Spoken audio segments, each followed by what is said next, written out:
Welcome to వీటీ news లక్ష్యం సమాజహితం paper ముచ్చట కార్యక్రమానికి స్వాగతం. ఈరోజు వివిధ దినపత్రికల్లో వచ్చిన వార్తలను చూసినట్టయితే ముందుగా ఈనాడు తీసుకున్నట్టయితే ఈనాడులో మొదటి వార్తగా కొత్తింటికి ఊరట జీఎస్టీకి సంబంధించిన వార్తను ఇవ్వడం జరిగింది. గృహాల కొనుగోలుదారులపై తగ్గిన భారం 12% నుంచి 5%కి తగ్గిన జీఎస్టీ, అందుబాటు ధరల ఇళ్లపై పన్ను 1%, ఏప్రిల్ నుంచి అమలు అంటూ వార్తను ఇవ్వడం జరిగింది. మరొక వార్తగా లక్ష్యం 16 కేటీఆర్ నేతృత్వంలో లోక్సభ ఎన్నికలకు సిద్ధమవుతున్న తెరాస 16 నియోజకవర్గాల్లో 1 నుంచి 11 వరకు సన్నాహక సమావేశాలు, పార్టీ శ్రేణులకు దిశానిర్దేశం అంటూ వార్తనివ్వడం జరిగింది. మరొక వార్తగా ముఖ్యమైన వార్తగా రైతుకు దన్ను అంటూ వార్తనివ్వడం జరిగింది. పీఎం కిసాన్ ఎన్నికల తాయిలం కాదు, ఆదాయాన్ని రెట్టింపు చేసేందుకు నిజాయితీతో చేస్తున్న యత్నం, ప్రధాని మోడీ స్పష్టీకరణ అంటూ వార్తనివ్వడం జరిగింది. మరొక ఇంట్రెస్టింగ్ పిక్ ఇవ్వడం జరిగింది. ప్రయాగ్రాజ్లో ఆదివారం పారిశుద్ధ్య కార్మికుల కాళ్లను కడుగుతున్న ప్రధాని మోడీ అంటూ వార్తనివ్వడం జరిగింది.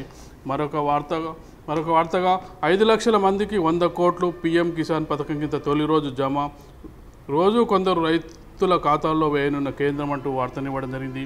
జేఈఎంకు మరో దెబ్బ, కశ్మీర్ ఎదురుకాల్పులు, 3 ఉగ్రవాదుల హతం, డీఎస్పీ జవాన్ వీరమరణం, సైనిక మేజర్కు గాయాలు అంటూ వార్తనివ్వడం జరిగింది. ఉగ్రవాదులను తుడిచిపెడదాం, సైన్యం అందుకు కట్టుబడింది, పోరులో విభేదాలను పక్కన పెడదాం, చివరి మన్ కీ బాత్లో ప్రధాని మోడీ పిలుపు అంటూ వార్తనివ్వడం జరిగింది.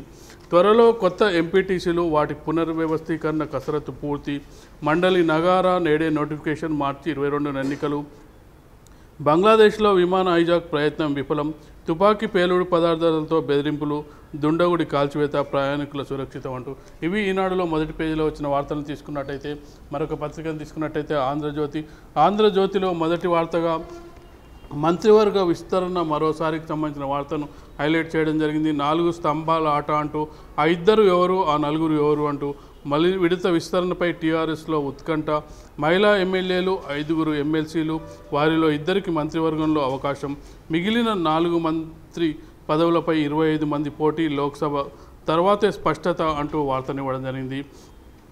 పరిషత్తులు ఖరారు అంటూ వార్తనివ్వడం జరిగింది. జిల్లా పరిషత్తులు 32, మండల పరిషత్తులు 535, జడ్పీటీసీలు 535, ఎంపీటీసీలు 5960, కొత్త మండలాలు చేస్తేనే మార్పులు, ఓటర్ జాబితా తర్వాతే రిజర్వేషన్ ఖరారు అంటూ వార్తనివ్వడం జరిగింది. సీఎం కనుసన్నల్లో పేషీలు అంటూ వార్తనివ్వడం జరిగింది. పీఆర్ఓలను నిర్వహించేది సీఎంఓఏనే, బాధ్యత కార్పొరేట్ కమ్యూనికేషన్కు అవుట్సోర్సింగ్తో నియమించే యోచన, సిబ్బందిపై అవినీతి ఆరోపణలే కారణం, ఇప్పటికే పిఎస్ల పోస్టింగ్ సీఎం చేతికి అంటూ వార్తనివ్వడం జరిగింది. మరొక వార్తగా 4 ఎమ్మెల్సీలకు ఎన్నికల నగారా, 2 ఉపాధ్యాయ, 1 స్థానిక, 1 పట్టభద్రుల స్థానాలు, మార్చి 22 పోలింగ్, 26 కౌంటింగ్, 5 వరకు నామినేషన్ల స్వీకరణ, అమల్లోకి వచ్చిన కోడ్ అంటూ వార్తనివ్వడం జరిగింది. ఇళ్లపై తగ్గిన జీఎస్టీ, నిర్మాణంలో ఉన్న గృహాలపై 5%, 45 లక్షల లోపు ఇళ్లపై 1% జీఎస్టీ కౌన్సిల్ నిర్ణయం, ఏప్రిల్ 1 నుంచి అమల్లోకి, జైట్లీ సంబంధించిన వార్తనివ్వడం జరిగింది. మోడీ కడిగిన పాదము అంటూ వార్తనివ్వడం జరిగింది. మరొక వార్తగా రాజకీయాల్లోకి రాబర్ట్ వాద్రా, ప్రజలకు మరింత సేవ చేయాలని వ్యాఖ్య అంటూ వార్తనివ్వడం జరిగింది. అట్టుడికిన అరుణాచల్ ప్రదేశ్, పీఆర్సీ బిల్లుపై ఆందోళనలు, డిప్యూటీ సీఎం ఇల్లు దహనం, దిగొచ్చిన రాష్ట్ర ప్రభుత్వం నిర్ణయం వెనక్కి అంటూ వార్తనివ్వడం జరిగింది. ముసుగు తీసి రండి, బీజేపీ టీఆర్ఎస్ వైసీపీలు కలిసి పోటీ చేయండి, తెలుగోడి దెబ్బేంటో చూపిస్తాం జగన్, కేసీఆర్ మోడీలకు చంద్రబాబు సవాల్, హైదరాబాద్లో ఆస్తులున్న నాయకులపై కేసీఆర్ దాడులు, టీడీపీకి వ్యతిరేకంగా పనిచేయాలని ఒత్తిళ్లు, 2029కి దేశంలోనే అత్యుత్తమ రాష్ట్రంగా ఏపీ, అందుకే కేసీఆర్కు భయం, జగన్కు మద్దతుకు కారణం ఇదే, చంద్రబాబు టీడీపీలో చేరిన అరకు మాజీ ఎంపీ అంటూ వార్తనివ్వడం జరిగింది. మరొక వార్తగా హైజాక్ యత్నం, బంగ్లాదేశ్లో హైజాకర్ను కాల్చివేత అంటూ వార్తనివ్వడం జరిగింది. కాశ్మీర్లో ఎన్కౌంటర్, 3 ముష్కరలతం, అమరులైన డీఎస్పీ జవాన్ అంటూ వార్తనివ్వడం జరిగింది. నిన్న బెంగళూరులో, నేడు చెన్నైలో ఎయిర్ షోలో 300 కార్లు బెంగళూరులో కాలిపోగా, మర్నాడే చెన్నైలో 200కు పైగా కార్లు అగ్నికి ఆగుతాయి అంటూ వార్తనివ్వడం జరిగింది. ఇవి ఆంధ్రజ్యోతిలో మొదటి పేజీలో వచ్చిన వార్తలను తీసుకున్నట్టయితే మరొక పత్రికను తీసుకున్నట్టయితే సాక్షిలో మొదటి పేజీలో మొదటి వార్తగా నిర్మాణంలో ఇంటిపై జీఎస్టీ తగ్గింపు, 12 నుంచి 5% తగ్గింపు, జీఎస్టీ మండలి నిర్ణయం అంటూ వార్తనివ్వడం జరిగింది. మరొక ప్రత్యేక కథనాన్ని సాక్షి ప్రచురించడం జరిగింది. జల గంటికలు అంటూ రాష్ట్రంలో వేగంగా పడిపోతున్న భూగర్భ నీటి మట్టాలు గతేడాదితో పోలిస్తే సరాసరి 1.83 మీటర్ల తగ్గుదల, 117 మండలాల్లో 20 మీటర్ల దివోకే, పాతాళగంగా దౌలతాబాద్ మండలంలో 44.68 మీటర్ల లోతున నీరు అంటూ వార్తనివ్వడం జరిగింది. కుల్గాంలో భీకర ఎన్కౌంటర్, 3 జైషే ఉగ్రవాదులను హతమార్చిన బలగాలు, ఉగ్రవాదుల కాల్పుల్లో డిఎస్పీ ఆర్మీ జవాన్ మృతి అంటూ వార్తనివ్వడం జరిగింది. పీఎం కిసాన్కు శ్రీకారం, యూపీలో ప్రారంభించిన మోడీ అంటూ వార్తనివ్వడం జరిగింది. రుణమాఫీ చేయడం సులభమే, మాకు అదే సౌకర్యంగా ఉండేది. రాజకీయ ఎన్నికల ప్రయోజనాల కోసం మేము కూడా తైలాలను ప్రకటించి ఉండొచ్చు, కానీ అలాంటి పాపానికి మేము ఒడిగట్టలేం. రుణమాఫీ వల్ల కొంతమంది రైతులకే ప్రయోజనం దక్కుతుంది అంటూ మోడీ ప్రసంగానికి సంబంధించిన వార్తనివ్వడం జరిగింది. మరొక వార్తగా ప్రాణాలు తీసిన రసాయనం, మరో 3 మృతి, మరో 3 పరిస్థితి విషమం, విశాఖపట్నం శివార్లలో విషాదం, డంపింగ్ యార్డ్లో కెమికల్ డబ్బా లభ్యం అంటూ వార్తనివ్వడం జరిగింది. ఇవి సాక్షిలో మొదటి పేజీలో వచ్చిన వార్తలను తీసుకున్నట్టయితే ఇవి ఈరోజు ప్రధానంగా వివిధ దినపత్రికల్లో వచ్చిన వార్తలు. వీటిపై విశ్లేషణ కొనసాగించే ముందు ఇప్పుడు ఒక చిన్న బ్రేక్ తీసుకుందాం. పేపర్ ముచ్చట కార్యక్రమంలో ఇప్పుడు ఒక చిన్న బ్రేక్.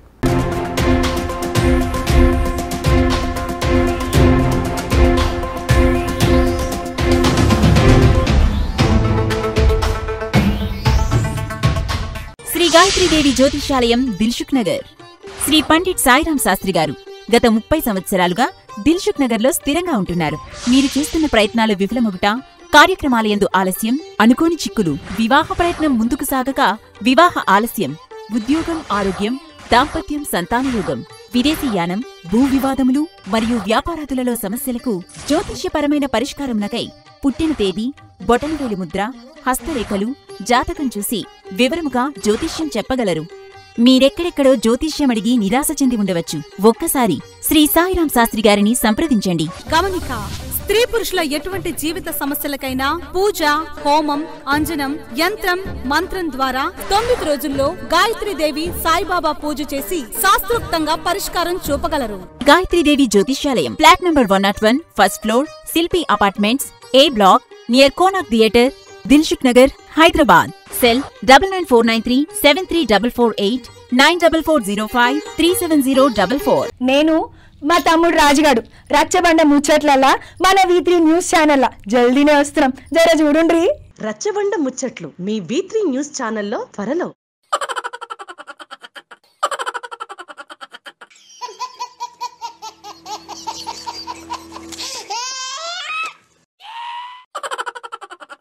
గిలిగిలిగా త్వరలో మీ V3 న్యూస్ ఛానల్లో.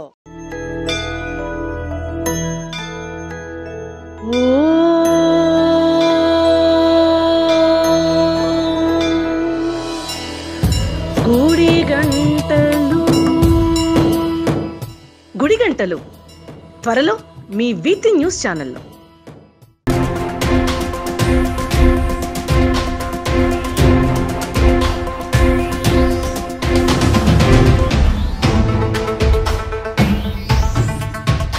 వెల్కమ్ బ్యాక్ టు పేపర్ ముచ్చట కార్యక్రమం. ఈరోజు వివిధ దినపత్రికల్లో వచ్చిన వార్తలు చూసినట్టయితే దాదాపు అన్ని దినపత్రికల్లోనూ అంటే ఎంపీ ఎన్నికలకు సంబంధించిన కేసీఆర్, టీఆర్ఎస్ సన్నద్ధమైన విషయాన్ని అన్ని పేపర్లలోనూ ప్రధానంగా ప్రస్తావించడం జరిగింది.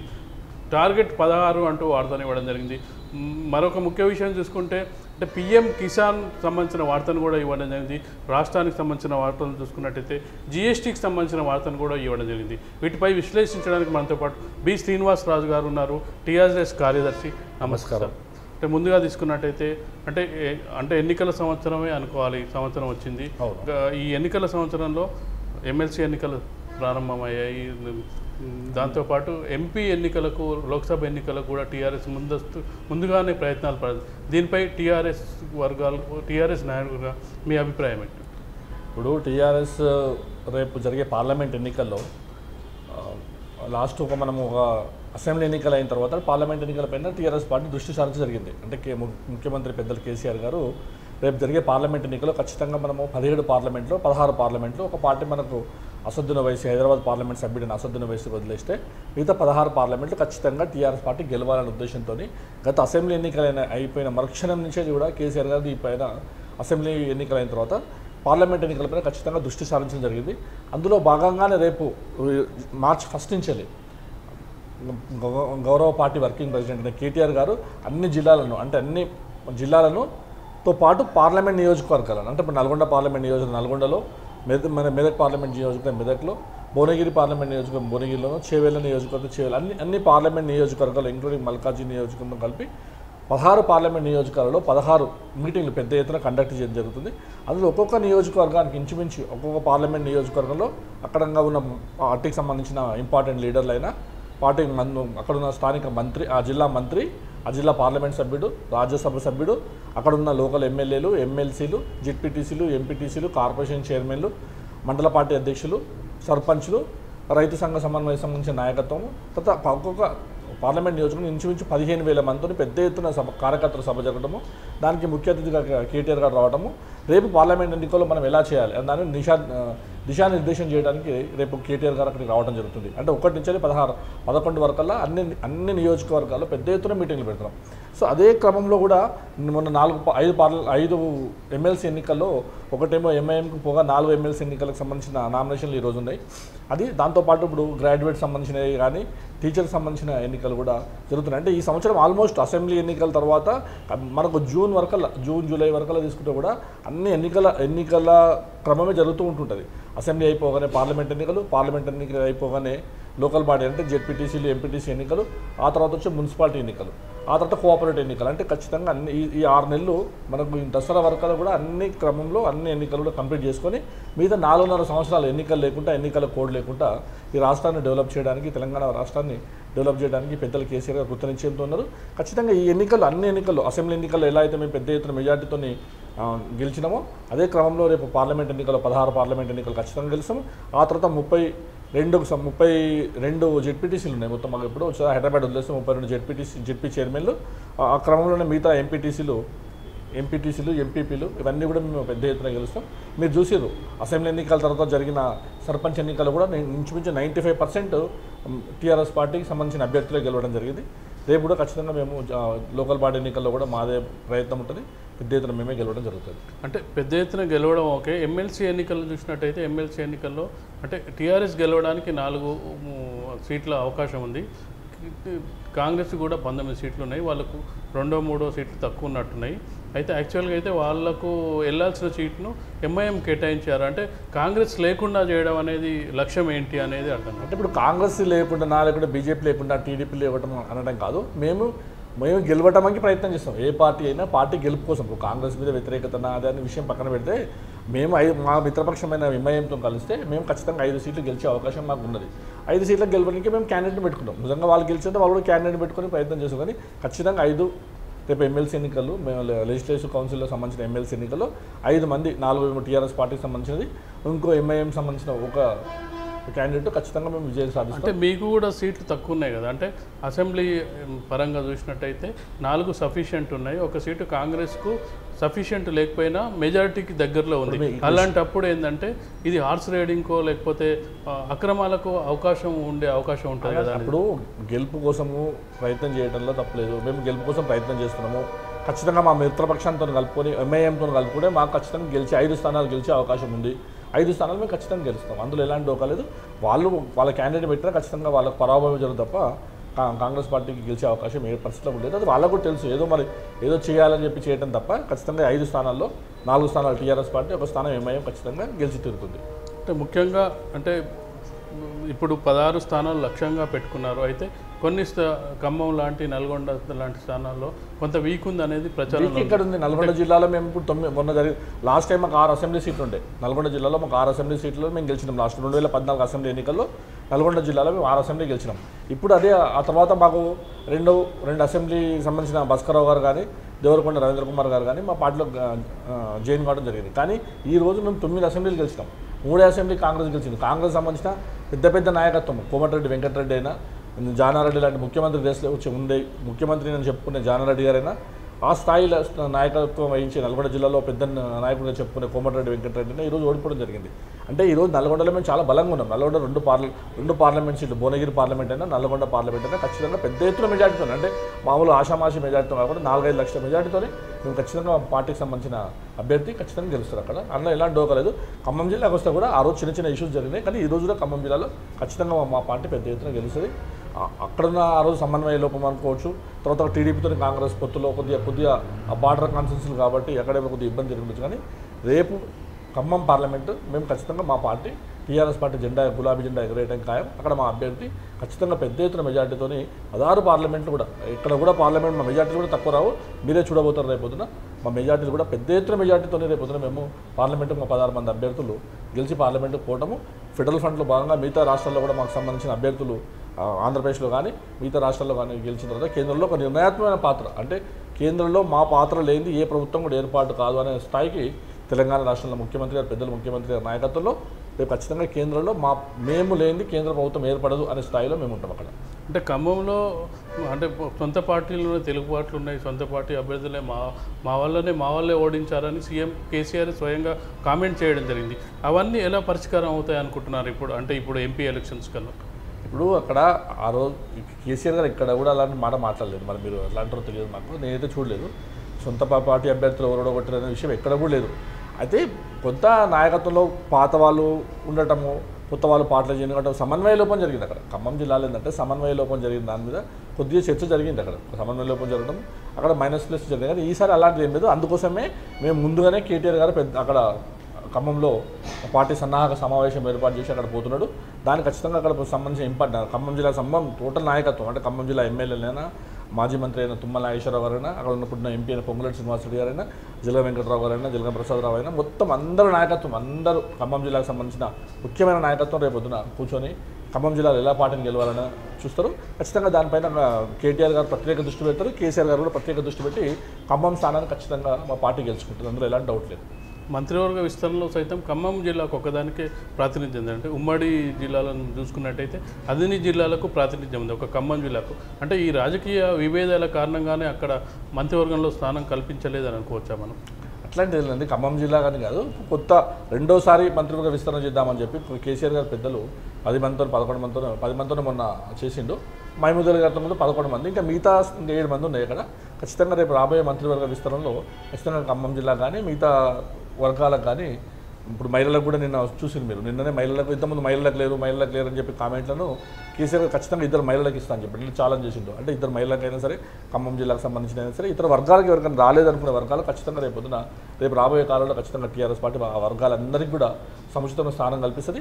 వాళ్ళందరికీ కూడా ఎవరు కూడా మాకు రాలేదు, మా వర్గానికి రాలేదని అనే ఇబ్బంది కలగకుండా అన్ని వర్గాలను కలుపుకొని తెలంగాణ రాష్ట్రం ముందుకెళ్తుంది, తెలంగాణ ప్రభుత్వం కూడా ముందుకెళ్తుంది. అంటే దాని మీద ఇవాళ ఆంధ్రజ్యోతిలో ప్రత్యేక కథనం కూడా రాశారు. అంటే 2 ఉన్నాయి, మిగిలిన 6లో 2 మహిళలకు ఇస్తే ఇక 4లో దాదాపు 25 మంది దాకా ఆశావాహులు ఉన్నారు. ఎలా ఫిలప్ చేస్తారు అనేది ఒక ఆసక్తికరమైన అంటే ఇంట్రెస్టింగ్ న్యూస్ కూడా రాయడం. ఆంధ్రజ్యోతి అనేది ఎట్లుందంటే 25 మంది ఇస్తారా 30 మంది ఇస్తారని ఆయనే సెలెక్షన్ చేస్తున్నాడు. లాస్ట్ టైం మీరు చూసారు ఆంధ్రజ్యోతి పేపర్లో అలా ఒక మాకు సంబంధించిన మంత్రివర్గ విస్తరణకు సంబంధించిన ముహూర్తాలు కూడా ఆయనే పెట్టిండు. మీరు ఖచ్చితంగా ఈరోజు ముహూర్తం ఉంటుంది, 1000 మంత్రులు అనేది ఒక ముహూర్తం కూడా ఆయనే ఖరారు చేసారు. 25 మంది ఎందుకు అనుకోవాలి, 90 మంది ఎమ్మెల్యేలు గెలిచారు. అందరూ కూడా మంత్రులు ఉండాలని ఆశపడతారు, గెలిచిన వాళ్ళు ఆశపడతారు, గెలవని వాళ్ళు కూడా ఆశపడతారు. అరే మాకు ఎమ్మెల్సీ ఇచ్చి మంత్రి ఇస్తే బాగుండేమో, మేము కూడా పార్టీకి సీనియర్గా పనిచేసినామనే ఆ ఫీలింగ్ చాలా మందికి ఉంటుంది. 25 మంది కాదు, ఉంటే 50 మంది ఉండొచ్చు, లేకుంటే 10 మంది ఉండొచ్చు. అది కేసీఆర్ గారు మంత్రివర్గ విస్తరణ అనేది కానీ, తర్వాత పార్టీని ఎలా ముందు తీసుకెళ్ళాలి, పార్టీ ఎలా వెళ్తే ప్రజలకు అందుబాటులో ఉంటారనే ఉద్దేశంతో కేసీఆర్ గారు నిర్ణయం తీసుకుంటారు. అది 25 మందా 50 మందా అసలు 10 మంది అనేది అది ఒక కాదు. అది ఆయన కేసీఆర్ గారి నిర్ణయం ప్రకారం 6 మంది మంత్రుల్లో 2 మహిళలకు, ఆ మహిళలు కూడా ఎవరికి ఇవ్వాలి, మిగతా 4 కూడా ఏ వర్గానికి ఇస్తే బాగుంటుంది, ఆ వర్గంతో పాటు వాళ్ళకి సంబంధించిన చిత్తశుద్ధి, నాన్ కరప్షన్ ఇవన్నీ కూడా పరిగణలోకి తీసుకొని ఖచ్చితంగా పెద్దలకు ఈ తెలంగాణ రాష్ట్రం మీద, తెలంగాణ ప్రభుత్వం మీద పూర్తి స్థాయిలో వారికి అవగాహన ఉంది. తెలంగాణ రాష్ట్రం మీద తెచ్చిన ఆయన 2 ఎంపీలను పట్టుకుని ఢిల్లీకి వెళ్ళిన తెలంగాణ రాష్ట్రం తెచ్చిన పెద్ద గొప్ప వ్యక్తి కేసీఆర్ గారు. అట్లాంటి వ్యక్తికి 25 మంది 30 మంది చెప్పే అవకాశం లేదు. ఖచ్చితంగా వారు మంచి నిర్ణయం తీసుకుంటారు. వారు ఎవరికి ఇవ్వాలనేది కేసీఆర్ గారు ఇష్టం. అది టీఆర్ఎస్ పార్టీ టార్గెట్ 16 పెట్టుకుంది, ఫెడరల్ ఫ్రంట్ అంటుంది. ఫెడరల్ ఫ్రంట్లో భాగంగా జగన్ని, ఒడిశా ముఖ్యమంత్రిని వీళ్ళని కలుపుకొని వెళ్తుంది. అయితే నిన్న కేటీఆర్ ఒక కామెంట్ చేయడం జరిగింది మొన్న, అంటే జగన్ సీఎం అయితే దాని మీద పెద్ద దుమారం రేగింది. చంద్రబాబు నాయుడు మీరు అందరూ కలిసి పోటీ చేయండి, మేమంటే ఆంధ్రప్రదేశ్ సత్తా ఎంతో చూపుతుంట, అంటే దీని మీద టీఆర్ఎస్ కామెంట్స్ ఏంటని? రోజు చంద్రబాబు నాయుడు గారు ఆయన ఏం మాట్లాడుతారో ఆయనకి తెలియని పరిస్థితి. ఈరోజు పూర్తి స్థాయిలో చంద్రబాబు గారు మైనస్లో ఉన్నారు అక్కడ. ఆంధ్రప్రదేశ్ ప్రభుత్వం ఈరోజు పూర్తిగా ఈ 4 సంవత్సరాలలో వాళ్ళు పూర్తిగా అసలు ఏం పని చేయకుండా ప్రజలలో ఒక చులకన భావంతో ఈరోజు తెలుగుదేశం ప్రభుత్వం అక్కడ ఉన్నది. ఆయన జగన్ ఇప్పుడు ఖచ్చితంగా ఇప్పుడు మా మిత్రపక్షం అనుకోవచ్చు, లేకుంటే ఫెడరల్ ఫండ్లో ఒక భాగమైన వ్యక్తి అనుకోవచ్చు, లేకుంటే జగన్ గారు మాత్రం కలిసి రావడం జరగవచ్చు. ఇవన్నీ మేము ఒక జగన్ గారు ముఖ్యమంత్రి అవుతారని చెప్తాం. జగన్ గారు ముఖ్యమంత్రి కావాలని మేము కోరుకుంటాం, మా పార్టీ కోరుకుంటుంది. ఎందుకంటే ఫెడరల్ ఫండ్లో భాగమైన వ్యక్తి కాబట్టి అక్కడ కూడా పెద్ద ఎత్తున ఫెడరల్ ఫండ్కి పార్లమెంట్ సీట్లు కానీ అసెంబ్లీ సీట్లు కానీ వస్తే ఈ ఫెడరల్ ఫండ్లో అక్కడ పార్లమెంట్ సీట్లు, మా పార్లమెంట్ సీట్లు మిగతా రాష్ట్రాల ఒరిస్సా కానీ, బెంగాల్ కానీ, యూపీ కానీ, ఇట్లాంటి మిగతా రాష్ట్రాలు, తమిళనాడు కానీ మిగతా రాష్ట్రాల్లో కూడా పెద్ద ఎత్తున ఫెడరల్ ఫండ్ సీట్లు రావాలని మేము పార్టీ నాయకత్వం కోరుకుంటారు. ఖచ్చితంగా కేసీఆర్ గారు ఆ ఫెడరల్ ఫండ్ని ఏర్పాటు చేసింది కాబట్టి ఆ ఫ్రంట్కు పెద్ద ఎత్తున సీట్లు రావాలి. ఆ సీట్ల ద్వారా కేంద్రాన్ని మేము శాసించాలని కోరుకుంటాడు. ఖచ్చితంగా అది అందులో ఆ ఉద్దేశంలో భాగంగానే మేము జగన్ గారు ముఖ్యమంత్రి కావాలని కోరుకోవడం జరిగింది.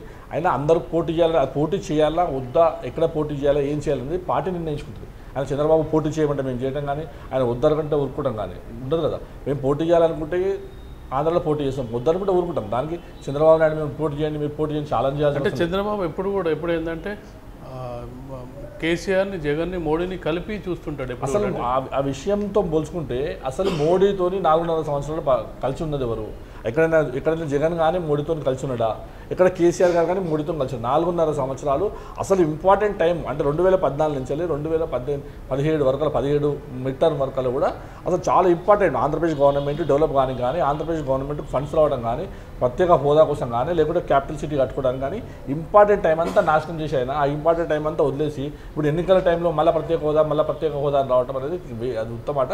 ఆయన మోడీతోని పూర్తిగా అతన్ని మిలాఖాత్ అయ్యిండు. మోడీతో అతనే ఈ 4 సంవత్సరాలు వాళ్ళ ప్రభుత్వం, కేంద్రంలో వీళ్ళు 2 మంత్రులు, రాష్ట్రంలో వాళ్ళు 2 మంత్రులు ఉండి ఇద్దరు కలిసి పరిపాలన చేసుకున్నారు. ఇప్పుడు పరిపాలన అయిపోయి ఇట్లా ఎన్నికల్లో మేము ఓడిపోతాము, మాకు సీట్లు రావని చెప్పి మళ్ళీ ఇద్దరు ఓన్కోలు విమర్శించుకొని గేమ్లు ఆడుకోవడం తప్ప ఇది మోడీ ఆయన చంద్రబాబు నాయుడు ఇద్దరు కలిసి ఒక గేమ్లు ఆడడం తప్ప ఏం లేదు. అక్కడ ఎక్కడ కూడా కేసీఆర్ గారు కానీ కేంద్ర ప్రభుత్వంలో మేము మిలాఖాత్ కాలేదు. అసలు కేంద్ర ప్రభుత్వంలో మా భాగస్వామ్యం లేదు. అట్లా జగన్ భాగస్వామ్యం లేదు. ఇప్పుడు భాగస్వామ్యం లేని వ్యక్తులను మీరు విమర్శించడం ఎక్కడిది? అసలు భాగస్వామ్యం ఉండి 4 సంవత్సరాలు పరిపాలన చేసి 4 సంవత్సరాలు వార్తను అంటగాగిన వ్యక్తి చంద్రబాబు నాయుడు. అట్లాంటి వ్యక్తి ఇప్పుడు మోడీతో జగన్తో కేసీఆర్ ఇవన్నీ ఊరికే రేపు ఎలక్షన్లో పోయి మళ్ళీ పబ్లిక్ను కన్ఫ్యూజ్ చేయటము, పబ్లిక్ను కన్ఫ్యూజ్ చేసి ఓటు మళ్ళీ ఒకసారి వెళ్తామని ఆలోచన చేసి తప్ప ఈసారి ఖచ్చితంగా అతనికి చంద్రబాబు నాయుడు పెద్ద ఎత్తున పరాభవం జరగబోతుంది అక్కడ ఆంధ్రప్రదేశ్లో. మరొక వార్తను తీసుకున్నట్టయితే కీలకమైన నిర్ణయం జీఎస్టీపై తగ్గింది, 5% తగ్గించడం పడింది. అంటే దీనిపై టీఆర్ఎస్ పార్టీగా మీ అభిప్రాయం ఏంటి? టీఆర్ఎస్ పార్టీగా ఆహ్వానిస్తాం. ఖచ్చితంగా జీఎస్టీని తగ్గించాలి. ఎందుకంటే గృహ నిర్మాణ రంగం ఇండియాలో ఇంకా పెద్ద ఎత్తున రావాల్సిన అవసరం ఉంది. అందరికీ సొంత ఇల్లు అనేది ఒక కళగా పెరిగిపోతుంది. సొంత ఇల్లు కట్టుకోవాలి, సొంత ఇల్లు ఉండాలని ప్రతి ఒక్కరు కోరుకుంటారు. ఎవరు కూడా కిరాయి ఇంట్లో ఉండాలనో లేకుంటే రెంట్లో ఉండాలని ఎవరు అనుకోరు. అందరూ సొంత ఇల్లు ఉండాలని ఆలోచనతో ఉంటారు. కాబట్టి వాళ్ళు 12% నుంచి కూడా 5% జీఎస్టీ తగ్గించడం ఆహ్వానించదగ్గ పరిమాణమే. అది 8% నుంచి 1% తగ్గించడం ఇంకా ఆహ్వానించడం. ఇంకా దీంట్లో ఇంకా కొద్దిగా మార్పులు రావాల్సిన అవసరం ఇంకా ఉంటుంది. కొంత ట్యాక్సెస్ ఇష్యూస్ ఇంకా తగ్గించాలి. రిజిస్ట్రేషన్ వాల్యూస్ మీద కూడా కొంత చర్చ జరగాల్సిన అవసరం ఉన్నది. తర్వాత మీరు తీసుకుంటే కూడా గవర్నమెంట్ పాత కన్స్ట్రక్షన్ తీసుకుంటే మీరు ఎప్పుడో 86 జీవోలు అట్లనే ఉన్నాయి. కొత్త జీవోలు రావాలి. ఇప్పుడు అవే పాత జీవోలను పాత జీవోల ప్రకారమే కన్స్ట్రక్షన్ చేసుకుంటూ వస్తున్నారు ఖచ్చితంగా. కానీ జీవోస్ కూడా మారాలి. ఇంకా కొద్ది సెట్ బ్యాక్స్ కానీ, తర్వాత కన్స్ట్రక్షన్ హైట్స్ కానీ, తర్వాత దాని మీద స్ట్రక్చర్స్ కానీ కొద్దిగా బలంగా పెంచుకోవాలి.